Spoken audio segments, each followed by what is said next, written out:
व्यक्ति जो खुद आरोपित हैं, जेल के दरवाजे पे खड़े हैं और जेल के अंदर हैं, अगर वैसे व्यक्ति अगर हम पे बेबुनियाद अगर कोई इल्जाम लगाए तो हम उसके आगे मेरे पास कोई शब्द नहीं है कहने का। नंबर वन, कोविंद जी ने आपको बर्खास्त किया था। आप नंबर वन। नंबर टू, कोई भी केस तब प्रूफ होता है जब आपके पास चार्जशीटेड हो या कोर्ट ने कुछ फैसला किया हो। ना हम अभी चार्जशीटेड हैं, ना हमारे ऊपर कोई आरोप सिद्ध हुआ है। अब इसके बारे में आप सोच लीजिए। दूसरी, और राज्यपाल ने जो कार्रवाई की थी वो कार्रवाई क्या गलत थी? दूसरी सुन लीजिए आप पूरी बातें।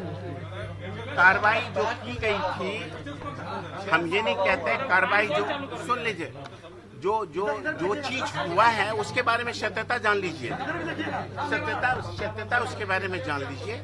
ये सिलेक्शन प्रोसेस है, इसमें वाइस चांसलर को सिलेक्शन प्रोसेस में कुछ नहीं करना होता है। कार्रवाई गलत हुई थी आपके सुन लीजिए, आप मेरी बातें आप सुन लीजिए, आप अपने बात पे पहुंच सवाल है, जो सुशील मोदी आज आपके साथ हैं, जब आपके अपोजिट में उन्होंने मांग गिरफ्तारी की मांग की थी।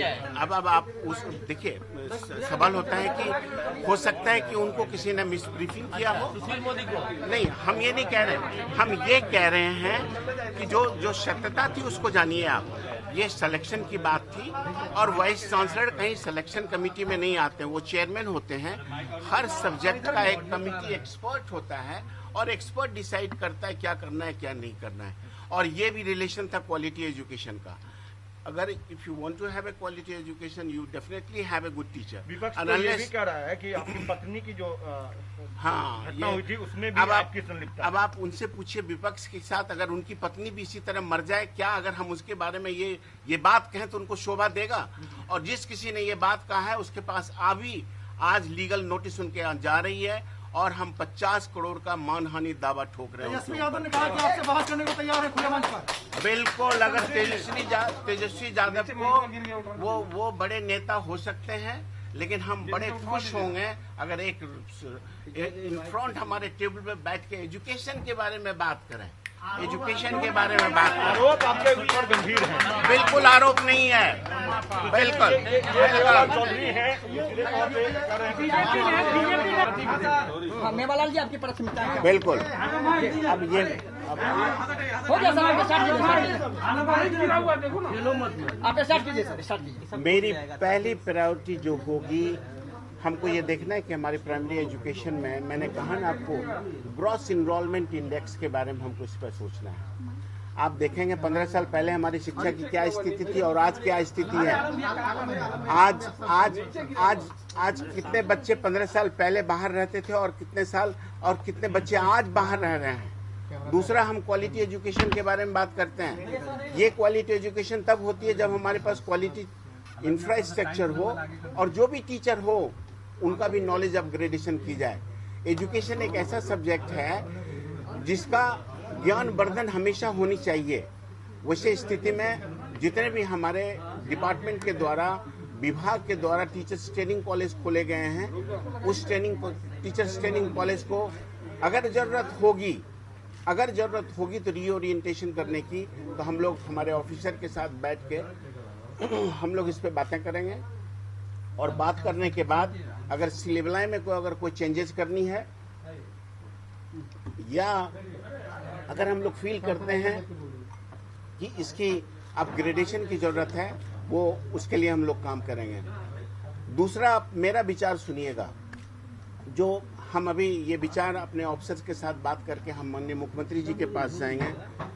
हमने सोचा है कि why not we should try to start the community education programme, और वैसा एजुकेशन प्रोग्राम जो सेल्फ जनरेटिंग प्रोग्राम होगा, सेल्फ लर्निंग प्रोग्राम होगा। समझिएगा बारीकी का।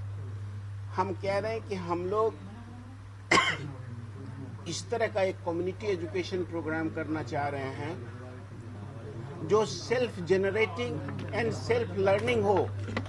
बच्चों में, आप अगर गांव के रहने वाले हैं तो आजकल बच्चे सुन लीजिए, आजकल बच्चे आपस में क्विज का एग्जामिनेशन देता है और जो नॉलेज उनके पास है they try to cross over the knowledge of others people. तो इस तरह का अगर हमको अगर हमारी सरकार और हमारे ऑफिसर के साथ ये बात करने पे हम लोग वर्कआउट करेंगे, जो चौथी प्रायोरिटी होगी, जो आप लोग जानना चाहते होंगे, ये प्रायोरिटी जो सरकार की ऑलरेडी प्रायोरिटी सेट है, ठीक है। अपॉइंटमेंट की आप लोग ने, कुछ लोगों ने सवाल किया, हम लोग उस पर विचार करेंगे। हम लोग आज सीनियर ऑफिसर के साथ मीटिंग करेंगे और फिर जो भी आएगा हम आपके पास पुनः फिर आपको बताएंगे। आपके ऊपर भ्रष्टाचार के आरोप है कि उसको लेकर विपक्ष लगातार सवाल उठा रहा है। मेरा सफाई एक ही चीज है, ये बिल्कुल बेबुनियाद, निराधार, जिसके अंदर कोई सच्चाई का तथ्य, जो कोई सच्चाई का तथ्य नहीं है, नंबर एक। नंबर दो, जो आदमी ये ट्वीट कर रहा है, जो आदमी खुद इतना डेंसली, हम तो कहते हैं अंग्रेजी में उसको कहते हैं डेंसली, जो घिरे हुए हों इन सब चीजों से, जो चार्ज सीटेड हों, अगर वो हम पे लगाएं तो बड़ा अच्छा नहीं लगता है। और सुन लीजिए, और सुन लीजिए, हमारे ऊपर कोई चार्ज सीटेड नहीं है, कोई आरोप नहीं है, किसी तरह का कुछ नहीं है हमारे ऊपर आज के दिन में। और जिनके ऊपर जो हैं, जो अंदर हैं, जो अंदर जाने वाले हैं, वही लोग लगा रहे हैं। हम तो कह रहे हैं कि आज के दिन में मेरे ऊपर कुछ नहीं है। और कोर्ट ने जो आपको बरी कर दिया है, जो सवाल है, कोर्ट ने आपको बरी कर दिया है क्या? कोर्ट कुछ था ही नहीं तो कोर्ट तो बरी करेगा ही। अगर कुछ रहता तब ना। अगर कुछ नहीं था तो बर्खास्त क्यों किए गए थे आप पार्टी से? देखिए, ये सब चीजें कभी कभी मतलब क्या बताएं, मतलब ये सब सवालात उससे रिलेशन नहीं है।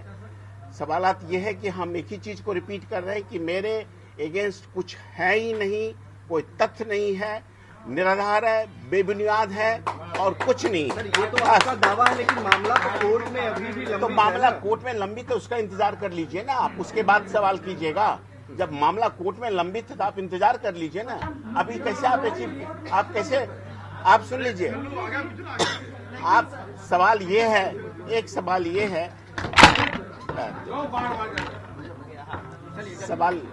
सवाल एक ही चीज, सवाल एक ही है।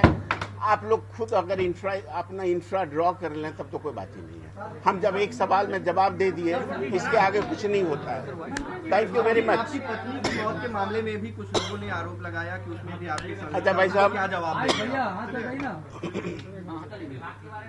इन आरोपों पर क्या कहेंगे सर? अब बताइए, अगर उनके पत्नी के बारे में हम अगर ब्लेम करें तो ये आपके इमोशनल, ये सब तो आप एक ऐसा, वो जो आदमी ने लगाया है, हमें लगता है कि वो इस युग का आदमी नहीं है, ना संस्कारी है, ना संस्कृति ना सभ्यता जानते हैं। हम आपको बताते हैं, उनके ऊपर हम लीगल नोटिस दे रहे हैं और 50,000 का मानहानि दावा हम कोर्ट के थ्रू दावा कर रहे हैं। 50,000 करोड़ का दावा हम उनको ठोक रहे हैं। क्या बात हुई? अरे मुख्यमंत्री कटसी कॉल था भाई और कुछ नहीं था। सर, एक सवाल है, एक सवाल है। पिछले 7 महीने से स्कूल बंद है, प्राइमरी स्कूल जो है, उनको खोलने के लिए क्या है, क्या प्लानिंग है आपकी? आप जरा हमको ऑफिसर से मीटिंग करने लीजिए।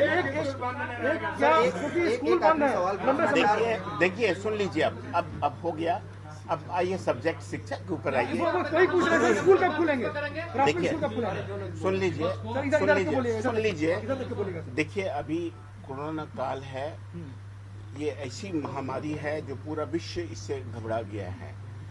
सरकार ने जो कदम पहल की है, उस पहल पे अभी हम लोग अमल करेंगे। और अगर जरूरत पड़ी तो जो हमारा, अगर हम कोरोना का भगवान करे, जिस तरह से बिहार अभी सुरक्षित है और बिहार में जो परसेंटेज ऑफ रिकवरी है, परसेंटेज ऑफ रिकवरी है, इसी तरह भगवान अगर बरकरार रखेगा तो हम लोग ये प्रस्ताव हम लोग उस पर विचार करेंगे और सरकार अपना फैसला लेगी। इसलिए उसके लिए भी तो समय दीजिए बात करने का।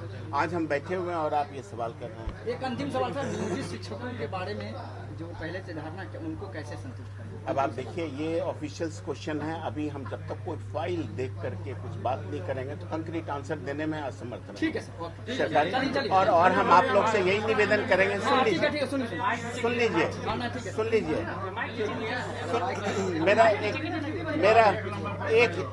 मेरा एक मैसेज सबको जरूर कम्युनिकेट कीजिएगा। हम एक बड़े पॉजिटिव माइंड के आदमी हैं। सुन लीजिए भैया, हम एक बड़े पॉजिटिव माइंड के आदमी हैं। तुम छोड़ो। हम एक बड़े पॉजिटिव माइंड के हैं, बड़े सकारात्मक सोच के हैं। हम आपको विश्वास दिलाते हैं, सरकार के तरफ से जितना भी एजुकेशन में रिफॉर्म्स की जरूरत होगी, हमारे मुखिया आदरणीय नीतीश बाबू सब चीज के लिए तैयार हैं। और हम आपको मंत्री के नाते विश्वास दिलाते हैं, ऐसा कोई भी पत्थर नहीं है जिसको हम लोग टर्न नहीं कर सके और इम्पॉसिबल को पॉसिबल बनाएंगे। धन्यवाद। लेकिन आप लोग भी सुन लीजिए, आप लोगों को भी मदद करने की जरूरत है। आप लोग मदद करें और हम बड़े मीडिया फ्रेंडली हैं, हम बुलाते रहेंगे, बात करेंगे।